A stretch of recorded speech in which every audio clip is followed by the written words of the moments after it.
J'accueille Olivier de Kersauzon.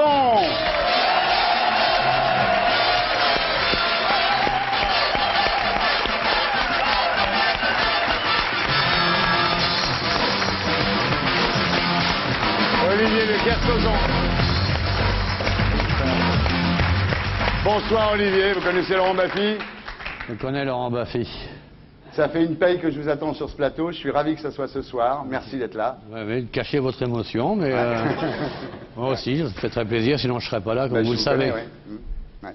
Alors dites-moi, ça vous énerve quand les gens disent de Kersauzon au lieu de dire Kersauzon? Par exemple, j'ai vu deux Kersauzon hier soir à la télé chez Ardisson. Ça vous énerve ça? En général, ils ne me le disent pas à moi, donc je vois pas pourquoi ça m'énerverait.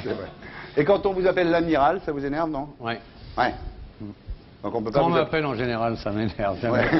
J'aime pas tellement qu'on me parle, alors profitez-en pendant un certain temps. C'est vrai, j'ai horreur qu'on me parle. Et je ne crois pas de ma vie avoir adressé la parole en premier à quelqu'un. Ouais. Vous êtes un peu timide. Réservé. Réservé et bien élevé. Vous portez un slip, un caleçon ou vous êtes toujours nu sous votre jean?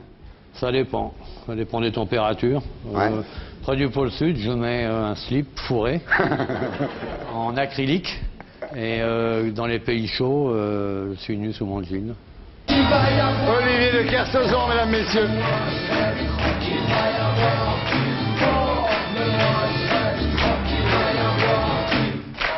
Alors il y a au moins deux Kersauzon, le Kersauzon des villes et le Kersauzon de mer. On va essayer d'en parler ce soir. Le Kersauzon des villes, c'est celui des copains, de la radio, de la télé, de la nuit.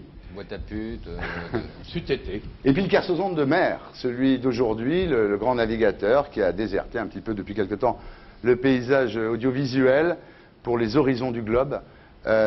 Aujourd'hui, en effet, vous consacrez quoi, 30 heures par jour au projet phare de votre carrière. Alors, c'est la mise au point du plus grand trimaran à voile du monde. La course commence dès la construction du bateau, dès la mise en chantier, dès le choix des matériaux. Les décisions sont irréversibles. Donc c'est vrai que ça a fait 2 ans de travail acharné, passionnant, formidable. Oui, ce qu'il faut dire, c'est que dans un mois, c'est le départ du trophée Jules Verne. Il ne faut pas confondre trophée et course. Un trophée, c'est un record, on part quand on veut, alors qu'une course, il faut battre les autres, quoi. Alors, le trophée Jules Verne, ça passe par où?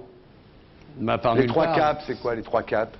Cap Cape Town, enfin l'Afrique du Sud, le Cap Lewin au sud de l'Australie et le Cap Horn. Dès que le bateau rentre dans le Grand Sud, dans les 40e rugissants, les 50e, et reste toujours dans cette zone-là. Alors votre principal concurrent, c'est Bruno Perron sur Orange. Vous détenez le record depuis 1997, 71 jours, 14 heures, 22 minutes et 8 secondes. C'est hyper précis. Et le bateau s'appelle Geronimo.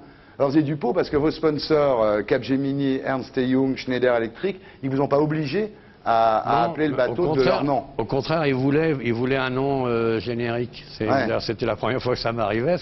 Alors Geronimo, c'est un chef indien de la tribu Apache des Chiricahua, qui a été traqué comme Ben Laden par les Américains, sauf que lui, ils l'ont retrouvé, si tu veux, la différence.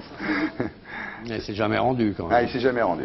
Tout dans Geronimo, il y a une histoire d'homme qui ne cède pas, qui est bien, et puis c'est une culture indienne d'avancer dans le silence pour étrangler, de connaître son terrain, de connaître son monde, de respecter son environnement, pas au sens babacou des écologistes de merde d'aujourd'hui, mais dans la réalité.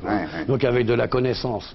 Pas un discours fait, mais un discours de connaissance. Connaître le monde dans lequel on vit, avoir un véritable savoir.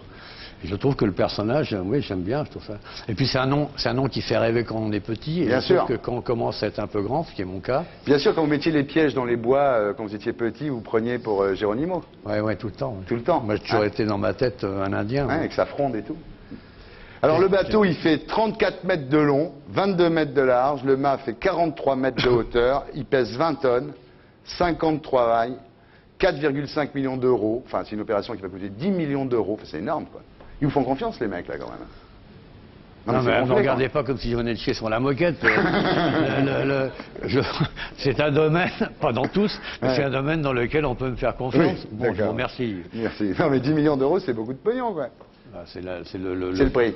C'est le prix d'un mauvais film moyen qui fera 3 entrées, donc c'est raisonnable.